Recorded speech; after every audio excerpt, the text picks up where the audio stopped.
که جنازه ما را از تهران ببرید. مرگ بر اسرائیل، نصر من الله و فتح قریب. باش یو نتانیاهو، باش یو اسرائیل.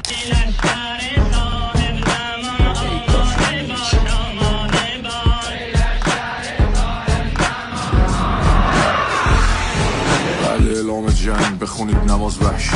ببین حتی خاک بی آب و علف ایرانم زخم بخوره انگار ما مردمش زخم خوردیم. اگه تو خونه 1000 تا دعوا و مشکلم باشه هیچ غریبه‌ای جرئت نمیکنه بیاد خونتو خراب کنه. موقع جنگ کوچیک و بزرگ و صلح طلب و جنگ بلد همه پشت همن. یادتون نره مادر ما ایرانه.